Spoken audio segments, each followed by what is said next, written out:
भारत और चीन दुनिया के 5 सबसे बड़ी अर्थव्यवस्थाओं में शामिल हैं।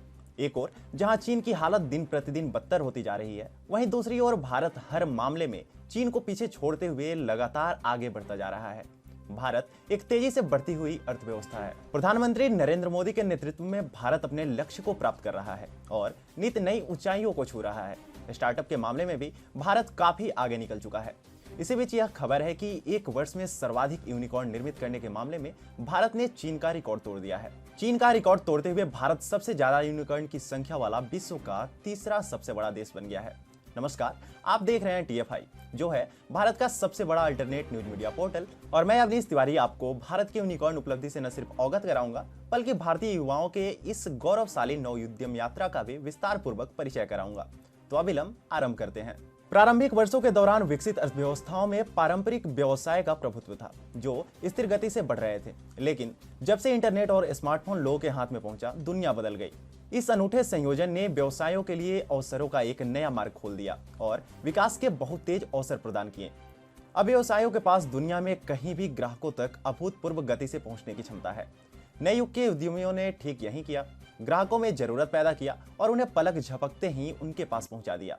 शायद इसीलिए भारत के बढ़ते यूनिकॉर्न की खबर और चीन के साथ उसका तुलनात्मक अध्ययन बस एक मोबाइल टच दूर है। तेजी से बढ़ते इन व्यवसायों को हम स्टार्टअप कहते हैं।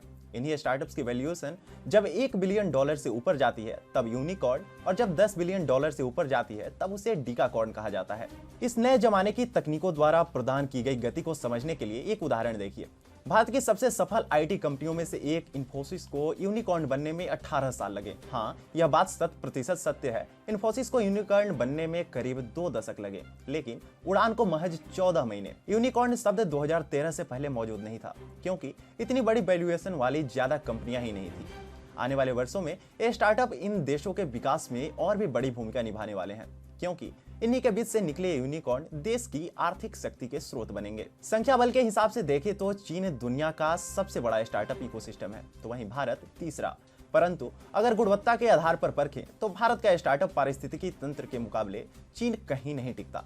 इसके पीछे के मुख्य कारण भारत का निवेशकों, व्यापार सुगमता, जागरूकता और इनक्यूबेटर के प्रति रवैया है। 301 यूनिकॉर्न के साथ चीन में दुनिया का सबसे बड़ा स्टार्टअप इकोसिस्टम है। कई रिपोर्टों का दावा है कि चीन में हर दिन 10,000 से अधिक स्टार्टअप बनाए जाते हैं। कुछ रिपोर्ट्स का दावा है कि चीन में 30 मिलियन से ज्यादा स्टार्टअप हैं, जो नेपाल की पूरी आबादी से ज्यादा है। जहां तक भारत की बात है, हमारे पास 80,000 स्टार्टअप हैं। ओरियोस वेंचर पार्टनर्स ने बीते गुरुवार को जारी एक रिपोर्ट में कहा कि साल 2021 में भारत में $1 अरब से ज्यादा वैल्यूएशन वाले 46 स्टार्टअप यूनिकॉर्न का दर्जा पाने में सफल रहे। भारत में मौजूद कुल यूनिकॉर्न की संख्या अब 2 गुनी से भी ज्यादा होकर 90 हो गई है।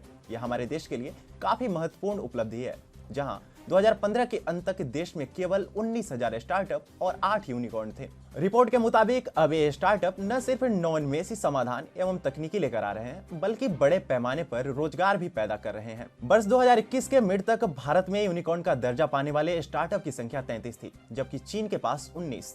तीसरी तिमाही तक भारत में इसकी संख्या करीब 13 बढ़कर 46 तक पहुंच गई, जबकि वर्ष के अंत तक चीन की 7 कंपनियों को यूनिकॉर्न का दर्जा हासिल हुआ। यानी भारत ने एक साल में कुल 46 यूनिकॉर्न के साथ चीन को पीछे छोड़ दिया।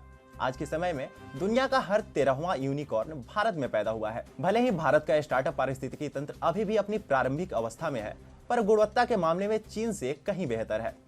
यूनिकॉर्न के मामले में भारत दुनिया का तीसरा सबसे बड़ा देश है। भारत में इतने सारे स्टार्टअप होने का एक कारण इनक्यूबेटर भी है।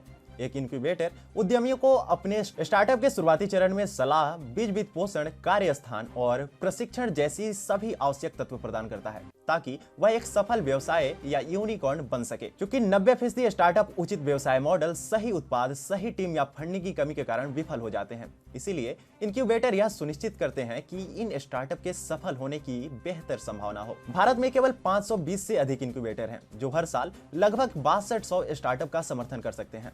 भारत में स्टार्टअप इनक्यूबेटरों की संख्या पिछले 2 दशकों में 15 गुना बढ़ी है, जो 2008 और 2020 के बीच जोरदार नीति सक्रियता से प्रेरित है। सर्वाधिक इनक्यूबेटर के मामले में भारत तीसरे स्थान पर है।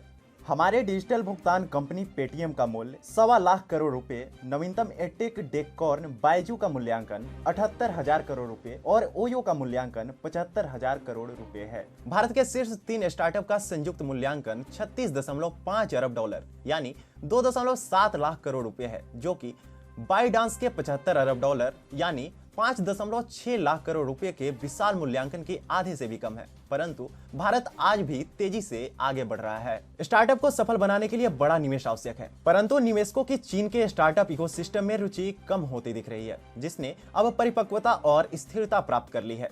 इससे भी दिलचस्प बात यह है कि न केवल वैश्विक निवेशक भारत की ओर देख रहे हैं, बल्कि चीनी निवेशक भी भारत आ रहे हैं।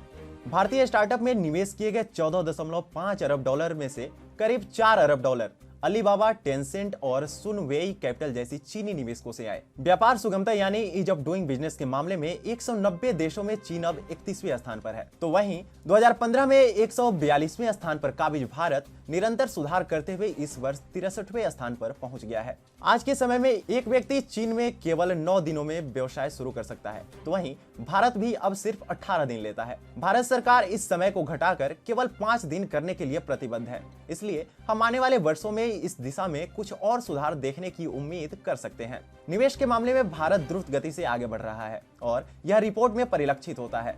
व्यापार सुगमता की नवीनतम रिपोर्ट निवेशकों के हितों की रक्षा के मामले में भारत को 14वें स्थान पर रखती है, जबकि इस सूचकांक में चीन की रैंकिंग 28 है। इसका मतलब यह है कि भारत चीन के विपरीत अपने निवेशकों को अधिक पारदर्शिता और नियंत्रण प्रदान करता है, जो भारतीय स्टार्टअप पारिस्थितिकी तंत्र में बढ़ते निवेश का एक और बड़ा कारण है। बताते चले कि भारत ने देश में नवाचार और उद्यमिता को बढ़ावा देने के लक्ष्य के साथ 2016 में स्टार्टअप इंडिया अभियान शुरू किया, जिसकी घोषणा प्रधानमंत्री ने लाल किले के प्राचीर से की थी।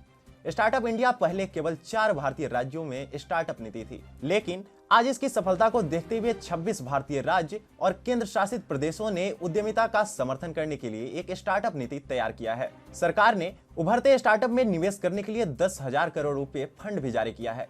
10,000 करोड़ रुपए में से अब तक 338 स्टार्टअप में 3,582 करोड़ रुपए का निवेश किया जा चुका है।